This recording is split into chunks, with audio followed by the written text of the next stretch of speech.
Assalomu alaykum. Aziz tomoshabinlar, qadrli nafaqaxo'rlar va ularning yaqinlari. Bugun siz bilan O'zbekistonning har bir fuqarosi uchun, ayniqsa hurmatli yoshi ulug'larimiz uchun nihoyatda muhim va dolzarb bo'lgan bir mavzu haqida ochiq-oydin gaplashamiz.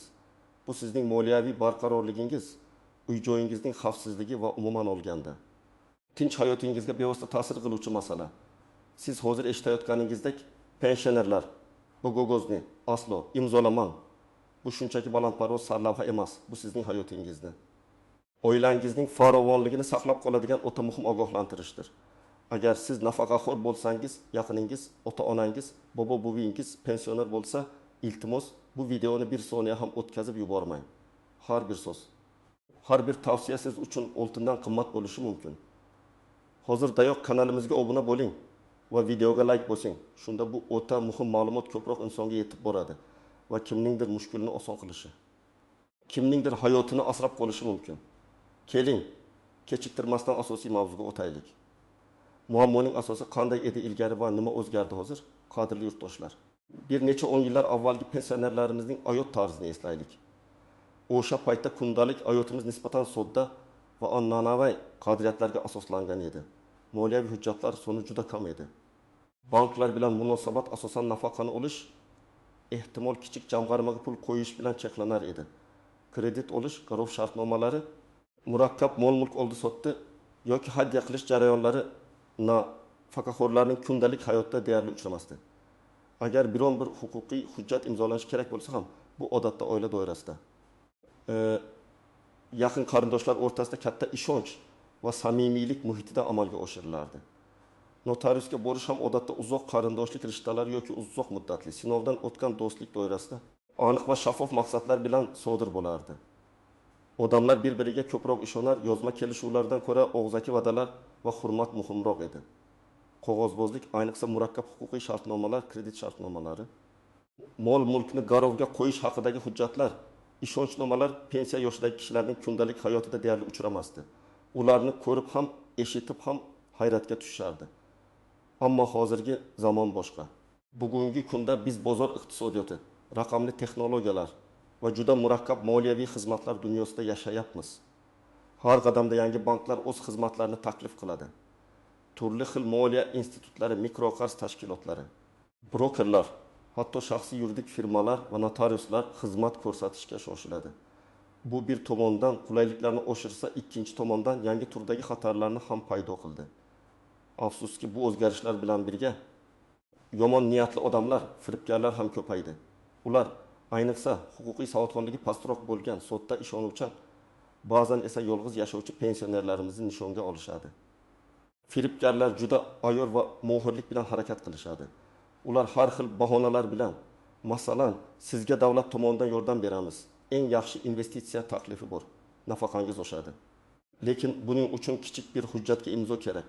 Bolangizga kredit olishga yordam bering, uyingizni ta'mirlab beramiz kabi yolg'on va'dalar va shirin so'zlar bilan sizni noqulay, ba'zan esa halokatli ahvolga solib qo'yadigan qog'ozlarga imzo chekishga undashadi. Bugungi kunda aynan qanday qog'ozlar haqida gap ketmoqda? Bu eng avvalo boshqalar uchun kafil bo'lish haqidagi hujjatlar, ko'chmas mulkni hadya qilish, ba'zida vasiylikni rasmiylashtirish yoki o'zingizga tegishli bo'lmagan qarz shartnomalarini o'zingizga yuklab olish bilan bog'liq bo'lishi mumkin. Va bu xatarlar tobora ko'payib, yanada murakkablashib bormoqda.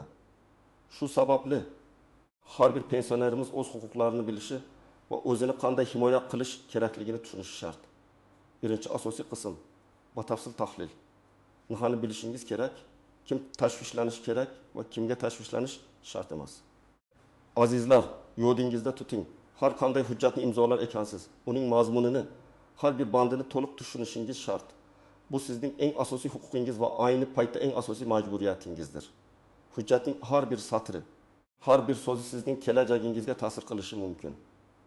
Endi esa eng xavfli hujjat turlarini va ularga oid real hayotiy misollarni ko'rib chiqaylik, toki siz ham, yaqinlaringiz ham xuddi shunday ahvolga tushib qolmang. Misol bergan. Yaqin qarindosh uchun kafillik, garov shartnomasi yoki kafillik shartnomasi eng keng tarqalgan va pensionerlarimizni og'ir ahvolga solib qo'yadigan holatlardan biri bu. Yaqin qarindosh uchun bank kreditiga kafil bo'lishdir. Tasavvur qiling, sizning farzandingiz, nabirangiz yoki boshqa bir yaqin qarindoshingiz bankdan katta miqdordagi kredit olmoqchi bo'ladi. Bank esa ulardan qo'shimcha ta'minot, ya'ni kafillik talab qiladi. Shunda ular sizning oldingizga kelib, "Oyi, dada, buva, iltimos, menga kafil bo'ling. Bankdan kredit olyapman, faqat sizning ismingiz kerak. Hech qanday xavf yo'q, men baribir to'layman." Bu shunchaki rasmiyatchilik. Bank shartnomasida shunday yozilar ekan degan so'zlar bilan murojaat qilishadi. Ular sizga o'z nafaqangizni, hattoki siz yashayotgan uyingizni garovga qo'yib kafil bo'lishingizni so'rashi mumkin. Ular bu ishning qanchalik jiddiy ekanligini yashirishi, sizni chalg'itishi mumkin. Kafillik nimani anglatadi? Bu shuni anglatadiki, agar asosiy qarz oluvchi, masalan, nabirangiz yoki farzandingiz kreditni biron bir sababga ko'ra ishsiz qolishi, kasallik, boshqa moliyaviy muammolar tufayli to'lay olmasa, bank buni undan emas, aynan sizdan talab qilishga to'liq huquqli bo'ladi. Agar sizda nafaqa kartangiz bo'lsa, bank suddan qaror olib, bevosita sizning nafaqa kartangizdan kredit bo'yicha qarzdorlikni yechib olishi mumkin. Sizning har oylik nafaqangizning katta qismi kreditni qoplashga ketadi. Agar nafaqangiz bilan ham to'lay olmasangiz va kredit miqdori juda katta bo'lsa, bank sud orqali sizning mol mulkingizni, masalan uyingizni, kvartirangizni sotib qarzni qoplashga harakat qiladi.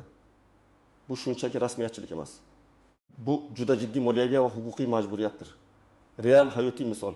Marhamatxon aya 22 yosh, Toshkent shahrining Chilonzor tumanida yakka o'zi yashaydigan bir ayol edi. Uning nabirasi Jahongir uchun 50 million so'mlik iste'mol kreditiga kafil bo'lgan. Jahongir avtomobil sotib olmoqchi bo'lgan. Ammo o'zining rasmiy daromadi yetarlanmasligi sababli bank kafillik talab qilgan. Jahongir buvisiga, "Buvi, qo'rqmang, men har oy o'zim to'layman. Sizdan faqat bir oylik nafaqangizni ko'rsatishingiz kerak. Tamom, hech qanday muammo bo'lmaydi", deb va'da bergan. Marhamatxon aya nabirasini suyib, uning iltimosini yerda qoldirmasdan bankka borib kafillik shartnomasiga imzo chekkan. Oradan Dex oy o'tib Jahongir ishsiz qolib kreditni to'lashni to'xtatgan. Bank Jahongirdan pul undira olmagach, kafillik shartnomasi asosida Marhamatxon ayaga talab qo'ygan. Natijada bank sud orqali Marhamatxon ayaning nafaqa kartasidan har oy 20 million so'm, o'sha paytdagi nafaqasining deyarli 7000 yechib ola boshlagan. Ayaga faqat 500 ming so'm qolgan. U esa o'zining dori-darmonlari, kommunal to'lovlari, oziq-ovqat xarajatlari uchun ham pul topolmay, juda og'ir ahvolga tushib qolgan. Bank hatto sud jarayonida uning uyini sotish masalasini ham ko'targan. Chunki kredit ta'minoti sifatida uy ham ko'rsatilgan edi. Marhamatxon ayaning shu qismati uning ishonuvchanligi va kafillikning asl ma'nosini tushunmaganligi tufayli yuzaga kelgan. Shu sababli kimga kafil bo'lsangiz ham 2 marta emas, balki 20 marta o'ylab ko'ring. O'zingizni, mol mulkingizni va tinch hayotingizni xavf ostiga qo'ymang. Kim tashvishlanish kerak? Agar kimdir sizdan kreditga kafil bo'lishni so'rasa, ayniqsa uyingizni yoki nafaqangizni garovga qo'yishni taklif qilsa, zudlik bilan tashvishlanishingiz kerak. Kimga tashvishlanish shart emas. Agar siz hech qanday bank hujjatiga imzo chekmagan bo'lsangiz yoki sizning nomingizdan hech kim kafillik qilmagan bo'lsa, xavotirlanishga hojat yo'q. Misol 2. Mol mulkni hadya qilish, hadya shartnomasi yoki vasiylikni rasmiylashtirishning yashirin xatarlari ba'zida farzandlar yoki nabiralar, hatto uzoqroq qarindoshlar ota-onalariga, bobo-buvilarga juda shirin so'zlar bilan "Sizning uyingizni tartibga keltiramiz. Kommunal to'lovlarni o'zimiz to'laymiz. Sizga umr bo'yi qaraymiz. Uyga egalik qilish bizniki bo'lsa, davlat tomonidan ham yordam olish oson bo'ladi" deb. Aslida uyning egalik huquqini o'zlariga o'tkazib olish uchun hadya shartnomasi tuzishga undashadi. Yoki biz vasiylikni rasmiylashtirsak, sizning nafaqangizni bankdan olishimiz osonroq bo'ladi. Xarajatlaringizni o'zimiz boshqaramiz deyishadi. Hadya shartnomasi nimani anglatadi? Bu shuni anglatadiki, siz o'zingizning qimmatli mulkingizni, uy, kvartira, yer uchastkasi va hokazo biror kishiga tekinga hech qanday moddiy kompensatsiyasiz berasiz va bu mulk darhol sizniki bo'lmay qoladi. Mulkning yangi egasi sizni uydan chiqarib yuborishga, uyini sotib yuborishga yoki boshqa birovga berishga to'liq haqli bo'ladi. Siz esa o'z vaqtida imzolagan qog'oz tufayli bu holatga qarshilik qila olmaysiz. Vasiylik esa, agar siz sud tomonidan muomalaga layoqatsiz deb topilsangiz, sizning moliyaviy va boshqa huquqiy qarorlaringizni boshqa shaxsga vasiyga o'tkazishni anglatadi. Ba'zida bu ham noto'g'ri niyatlarda suiiste'mol qilinishi mumkin. Real hayotiy misol. Rustam aka Tagmi yosh, Farg'ona viloyatining Oltiariq tumanida yakka o'zi katta ovulda yashar edi. Uning birinchi xotindan bo'lgan jiyani Botir amakisiga tez-tez yordam berib turar, uning yo'ldan xabar olardi. Bir kuni Botir amakisiga, "Amaki, sizning yoshingiz ulug', uyda bir o'zingiz. Men sizga qarashga tayyorman, uyda ta'mirlash ishlarini qilaman. Kommunal to'lovlarni o'z zimmamga olaman. Faqat uyning hujjatlarini o'zimga o'tkazsak, bu ishlarni osonroq hal qila olaman. Lekin siz umringizning oxirigacha shu yerda yashaysiz. Uy sizniki bo'lib qolaveradi. Faqat hujjatda mening ismim turadi xolos" deb va'da bergan. Rustam aka ishonib, Botir bilan birga notariusga borgan va hadya shartnomasiga imzo chekkan. Rustam aka notariusga o'z xohishi bilan uyini jiyaniga hadya qilayotganini tasdiqlagan. Biroq hadya shartnomasida hech qanday umr bo'yi yashash sharti yoki boshqa majburiyatlar ko'rsatilmagan edi. Hujjat imzolanib, uy Botirning nomiga o'tkazilgach, Botir asta-sekin Rustam akaga befarq bo'la boshlagan. Keyinroq esa uyni sotib, Rustam akani qishloqdagi boshqa bir qarindoshinikiga yuborgan. Rustam aka uysiz qolib hech narsani isbotlay olmagan. Chunki qog'ozda uning barcha huquqlaridan ixtiyoriy ravishda voz kechgani yozilgan edi. Bu jiyanining xiyonati nafaqat Rustam akani, balki butun oilani sharmanda qilgan. Ammo huquqiy jihatdan amaki o'z uyidan ayrilgan edi. Kim tashvishlanishi kerak agar kimdir sizdan uyingizni, kvartirangizni yoki boshqa qimmatli mulkingizni kimningdir nomiga o'tkazishni so'rasa, ayniqsa hadya shartnomasi orqali, kimga tashvishlanish shart emas. Agar siz mol mulkingizni rasman o'zgartirishni rejalashtirmagan bo'lsangiz va hech kim sizga bunday taklif bilan chiqmagan bo'lsa, agar vasiyatnoma tuzishni istasangiz ham bu hadya shartnomasidan tubdan farq qiladi. Buni keyinroq tushuntiraman. Misol uchun, firibgarlik yo'li bilan qarzni rasmiylashtirish, sud ijrochilari nomidan soxta hujjatlar, ba'zida juda ayyor firibgarlar pensionerlarning soddaligidan, huquqiy savodxonligi pastligidan va keksa yoshdagi kishilarning tezda ishonuvchanligidan foydalanib, ularga soxta sud qarorlari yoki ijro varaqalarini ko'rsatishadi. Masalan, ular sizning nomingizga katta miqdorda qarz mavjud. Uni darhol to'lamasangiz, mol mulkingiz musodara qilinadi, hattoki qamoqqa olinishingiz mumkin degan mazmunda hujjatlar tayyorlashadi. Ular o'zlarini davlat xodimlari, bank xodimlari yoki sud ijrochilari deb tanishtirishi mumkin. Bu nimani anglatadi? Siz mavjud bo'lmagan qarzni to'lashga majburlanishingiz mumkin. Shaxsiy jamg'armalaringizdan ayrilishingiz ehtimoli bor. Yoki sizni qo'rqitib biron bir hujjatga imzo chektirib, keyinchalik sizning nomingizdan kredit olishlari yoki boshqa firibgarlik sxemalarida foydalanishlari mumkin. Real hayotiy misol. G'ayrat aka 18 yosh, Namangan viloyatining Chust tumanida yashovchi mehnat faxriysi edi. Bir kuni uning uyiga pochta orqali go'yoki sud ijrochilari departamentidan kelgan xat kelgan. Unda 2 million so'm miqdorida to'lanmagan kommunal xizmatlar uchun qarz ko'rsatilgan edi. Hatto sizning avvalgi manzilingizda yashaganligingiz sababli ushbu qarz yig'ilib qolgan. Agar 3 kun ichida ko'rsatilgan hisob raqamiga to'lamasangiz, uyingiz xatlana boshlanadi, hatto pensiyangiz ham ushlab qolinadi deb yozilgan edi. G'ayrat aka umrbod bir manzilda yashagan, kommunal to'lovlarni muntazam to'lab kelgan, lekin xatdagi rasmiy muhrlar, blanka va tahdidli so'zlar unga haqiqiydek tuyulgan. O'zini noqulay ahvolga tushganini his qilgan. Hech kimga aytmasdan o'zining yig'ib qo'ygan pulidan 20 million so'mni tezda ko'rsatilgan hisob raqamiga o'tkazgan. Keyinchalik ma'lum bo'lishicha, bu firibgarlik bo'lgan sud ijrochilari hech qanday xat yubormagan. Firibgarlar aynan G'ayrat akaning qo'rquvidan, ishonuvchanligidan foydalanganlar. G'ayrat aka esa o'zining yig'gan pullaridan mahrum bo'lgan, o'zini juda yomon his qilgan. Kim tashvishlanishi kerak?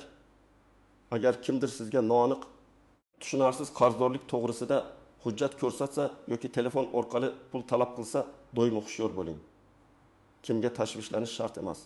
Agar sizda haqiqiy qarzlar bo'lmasa va siz ularni muntazam to'lab borsangiz, hamda barcha to'lov kvitantsiyalaringizni saqlasangiz, lekin shunda ham shubhali chaqiriq va xatlarga e'tibor bermaslik kerak. Ikkinchi asosiy qism istisnolar, tuzoqlar va yashirin nuanslar. Azizlar, har bir qoidaning o'z istisnolari bor. Ba'zi hujjatlarni imzolash haqiqatan ham zarur va foydali bo'lishi mumkin, ammo bu holatlarni oddiy firibgarlikdan yoki noxush shartnomalardan farqlay bilish juda muhimdir. Bu yerda sizni aldashlari mumkin bo'lgan yashirin jihatlar va tuzoqlar haqida gaplashamiz. Notariat tasdiqlangan hujjatlar har doim ham xavfsiz emas. Ko'pchilik odamlar agar hujjat notarius tomonidan tasdiqlansa, demak, hamma narsa halol va xavfsiz deb o'ylashadi. Afsuski, bu noto'g'ri tushuncha. Notarius hujjatning qonuniy kuchga egaligini, undagi imzolarning haqiqiyligini va taraflarning shaxsini tasdiqlaydi. Lekin u sizning shaxsiy manfaatlaringizni himoya qiladigan advokat emas. Notarius shartnoma shartlarini sizga tushuntirib berishi shart.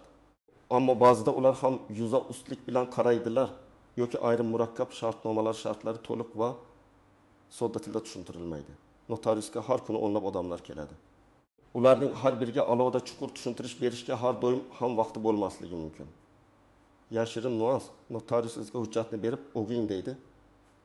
Lekin har bir bandning siz uchun huquqiy oqibatlarini to'liq tushuntirish uning vazifasiga kirmasligi mumkin.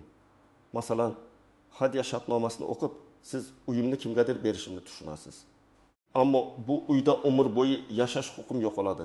Yangi egasi meni istagan vaqtda chiqarib yuborishi mumkin degan eng muhim nuansni e'tiborga olmasligingiz mumkin. Yoki garov shartnomasida imzo chekib, pulni siz olmasangiz ham bank sizdan talab qilishga haqli ekanligini anglamasligingiz mumkin. Shuning uchun imzolashdan oldin doimo o'zingiz bilan mustaqil yurist yoki ishonchli, huquqiy savodxonligi yuqori bo'lgan yaqin insoningizni olib boring. Ularning yordami sizni ko'p muammolardan qutqarishi mumkin. Agar biron bir band sizga tushunarsiz bo'lsa, notariusdan uni aniq va sodda tilda tushuntirishni talab qiling. Tushunmaguningizcha imzo chekmang. Vasiyatnoma va hadya. Farqi nimada? Bu ikki hujjat ko'pincha chalkashtiriladi. Ammo ular orasida juda katta huquqiy farq bor. Bu farqni tushunish siz uchun juda muhimdir. Vasiyatnoma. Bu sizning mol-mulkingiz o'limingizdan keyin kimga o'tishini belgilaydigan hujjat. Eng muhimi shundaki, siz tirik ekanligingizda mol-mulk sizning nomingizda qoladi va siz uni istaganingizcha boshqarishingiz, sotishingiz, garovga qo'yishingiz yoki o'zgartirishingiz mumkin. Vasiyatnomani istagan paytda bekor qilish yoki o'zgartirish mumkin. Bu pensionerlar uchun mol-mulkini boshqarishda eng xavfsizroq va qulay usul hisoblanadi. Siz o'zingizning to'liq egalik huquqingizni saqlab qolasiz. Hadya shartnomasi. Yuqorida aytib o'tganimizdek, siz mulkni darhol boshqa shaxsga o'tkazasiz. Ya'ni shartnoma imzolangan zahoti mol-mulk sizniki bo'lmay qoladi va yangi egasining mulki hisoblanadi. Siz uni qaytarib olishga deyarli haqli emassiz, chunki siz mulkni ixtiyoriy ravishda sovg'a qilgansiz. Tuzoq. Ba'zida firibgarlar vasiyatnoma tuzish o'rniga hadya shartnomasini taklif qilishadi. Bu tezroq, kamroq hujjat kerak, notariusda uzoq o'tirmaysiz deb aldashadi. Ular sizga baribir bu sizning uyingiz bo'lib qolaveradi. Faqat hujjatda ismi o'zgaradi, xolos deya ishonch hosil qilishga urinishadi. Ammo bu yolg'on. Doimo bu ikki hujjatning farqini tushuning va aslo chalkashtirmang. Agar sizning maqsadingiz mulkni o'limingizdan keyin kimdirga qoldirish bo'lsa, faqat vasiyatnoma tuzing. Imzo namunasi banklar va boshqa tashkilotlar. Ba'zida bank xodimlari yoki boshqa moliya muassasalari vakillari sizdan qandaydir blanka shunchaki imzo namunasini qo'yishingizni so'rashi mumkin. Masalan, bizning ma'lumotlar bazamizda sizning imzoingiz yo'q ekan. Hozir bir joyga imzo qo'yib bering, kiritib qo'yamiz deyishlari mumkin. Aslida ular o'zlarining kredit hujjatlari, kafillik shartnomalari yoki boshqa noxush shartnomalar uchun sizning imzo namunalaringizni yig'ishlari va keyinchalik sizning ismingizdan foydalanishlari mumkin. Nuans. Hech qachon shunchaki imzo degan joyga yoki tushunarsiz bir blankaning chetiga imzo qo'ymang. Har bir imzo ostida uning nimani anglatishi, qaysi hujjatga tegishli ekanligi aniq va tushunarli tarzda yozilgan bo'lishi kerak. Agar shubha tug'ilsa, imzo chekmang. Bank xodimlarining bu oddiy blanka, hamma shunday qiladi, hammasi joyida. Qo'rqmang degan so'zlarga ishonmang. Har doim hujjatning nomini, mazmunini bilishga harakat qiling. Yashirin shartlar va mayda shriftli matlar. Kredit shartnomalari, sug'urta polislari, iste'mol xizmatlari shartnomalari yoki boshqa murakkab hujjatlarda ko'pincha asosiy shartlar yirik shriftda yoziladi va ochiq-oydin ko'rsatiladi. Ammo eng muhim, ba'zan esa mijoz uchun juda noqulay bo'lgan shartlar, qo'shimcha to'lovlar, jarimalar yoki majburiyatlar juda kichik shriftda, hujjatning chekkasida yoki oxirida joylashgan bo'ladi. Bu butun dunyoda keng tarqalgan marketing usuli va afsuski, bu qonun doirasida amalga oshiriladi. Tuzoq. Ko'pchilik pensionerlar, ayniqsa ko'rish qobiliyati pastligi, charchoq yoki sabr toqati yetishmasligi tufayli bu mayda matlarni o'qimaydi. Ular asosiy shartlar to'g'ri ekan, qolgani muhim emas deb o'ylashadi. Aynan shu yerda sizning huquqlaringiz cheklanadigan yoki sizga qo'shimcha majburiyatlar yuklanadigan bandlar yashirin bo'ladi. Masalan, kredit shartnomasida mayda shrift bilan yozilgan sug'urta to'lovi kredit summasiga qo'shiladi yoki muddatidan oldin to'lash uchun jarima solinadi kabi bandlar sizga qimmatga tushishi mumkin. Har doim mayda shriftli matnlarni o'qishga harakat qiling yoki yordam so'rang. Hech bo'lmasa yaqinlaringizga o'qitib oling. Bu juda muhim. Amaliy maslahatlar nima qilishingiz kerak? Endi esa eng muhimiga o'tamiz. O'zingizni qanday himoya qilish kerakligi haqidagi aniq bosqichma-bosqich ko'rsatmalar. Har bir pensionerimiz bu qoidalarni yodda tutishi shart. Birini, shoshilmang. Aslo shoshilmang. Har qanday hujjatni imzolashdan oldin uni diqqat bilan, xotirjamlik bilan o'qing. Agar sizga hozir imzolashingiz kerak, aks holda bu imkoniyatni qo'ldan boy berasiz, vaqt kam deyishsa, bu allaqachon shubhali vaziyatdir. Shoshilinchlik firibgarlarning asosiy roli. Ularning maqsadi sizni o'ylab ko'rishga imkon bermaslik. Sizning hujjatni uyga olib ketib, xotirjam o'qishga, uyingizdagilar bilan maslahatlashishga to'liq haqqingiz bor. Hech kim sizni majburlay olmaydi. Agar ular shoshilmasangiz bo'lmaydi desa, demak bu yerda bir ilib qo'yilgan joyi bor. 2. Tushunmaganingizcha imzo chekmang. Bu sizning asosiy qoidangiz bo'lsin. Agar siz hujjatdagi biron bir so'zning, bandning yoki butun bir paragrafning ma'nosini tushunmasangiz, uni aslo imzolamang. Savol berishdan uyalmang. Bir necha marta so'rang to'ki to'liq tushunib, siz uchun barcha noaniqliklar oydinlashmaguncha so'rashdan charchamang. Bu sizning huquqingiz. Agar tushuntirib berishmasa yoki tushunarsiz gapirishsa, u holda o'sha hujjatni imzolashdan bosh torting. O'ti, ishonchli odamni yo'llang. Har qanday moliyaviy yoki huquqiy ahamiyatga ega bo'lgan hujjatni imzolashdan oldin o'zingiz bilan ishonchli farzandingizni, nabirangizni, jiyaningizni yoki huquqiy savodxonligi bor do'stingizni olib boring. Ular hujjatni siz bilan birga o'qib, tushunishga yordam beradi. Yashirin tuzoqlarni aniqlashi mumkin. Ularning yordami sizni katta muammolardan qutqarib qolishi mumkin. Agar bunday yaqinlaringiz bo'lmasa, har qanday hujjatni mustaqil yuristga ko'rsatishni talab qiling.